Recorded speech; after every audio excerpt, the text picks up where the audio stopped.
ஹாய்ங்க. காலையில எந்திரிச்சு நான் கிச்சனுக்குள்ள வரதுக்கு முன்னாடி அம்மா டீ போட்டு எடுத்து வச்சுட்டாங்க. ஸோ வெளில 2 பேரும் ரிலாக்ஸாக உட்காந்து பேசிட்டு டீ குடிச்சாச்சு. இன்றைக்கி வந்து பார்த்திங்கன்னா வாழைக்காய் ஃப்ரை பண்ணிவிட்டு அரிசி களைஞ்சி வச்சுட்டாங்க. காலையில் வந்து இந்த ஒர்க்கு தான் இருக்குது. ஏன்னா முந்தின நாள் நைட்டே அம்மா தக்காளி குழம்பு வந்து ஆட்டி வச்சுட்டாங்க. தோசைக்காக வச்சாங்க, கொஞ்சம் நிறைய வச்சுட்டாங்க. இப்படி வந்து குழம்பு வைக்கும்போது நம்ம மறாவது நாள் சூடு பண்ணும்போது சுண்டும் பார்த்திங்களா, அப்போ டேஸ்ட் இன்னுமே வேறு லெவலில் இருக்கும்.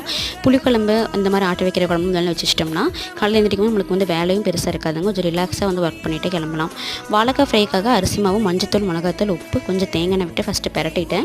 அதுக்கப்புறம் கொஞ்சம் கொஞ்சமாக தண்ணி விட்டு நம்ம வந்துட்டு அந்த பதத்துக்கு ரெடி பண்ணிக்கலாங்க. இது வந்து ஒரு 10 மினிட்ஸ் ஊற வச்சுக்கலாம் அப்படின்னு சொல்லிட்டு நான் பண்ணிவிட்டு அதுக்கப்புறம் நான் ரெடியாக கிளம்பியாச்சு. சைடில் அம்மா தோசையும் ஊற்ற ஆரம்பிச்சிட்டாங்க. சௌபாக்கியாலேருந்து வந்து கிரைண்டர் ஆர்டர் போட்டிருந்தாங்க. ஆன்லைனில் தான் வந்து ஆர்டர் போட்டிருந்தேன். இது பார்த்திங்கன்னா ரேட் வைஸ் வந்துட்டு ஓகே தாங்க. 3500 வந்துருந்துச்சு. இது கூட தேங்காய் துருவுறதும் சப்பாத்தி மாவு பண்ணிட்டு வந்துருந்துச்சுங்க. ஸோ 2 டைம்ஸ் அம்மா யூஸ் பண்ணி பார்த்தாங்க, நல்லாவே இருக்குன்னு சொல்லியிருந்தாங்க. ஸோ 2 பேர் அப்படிங்கிறதுனால கொஞ்சம் காம்பாக்டாக கிரைண்டரே வாங்கிட்டோம்.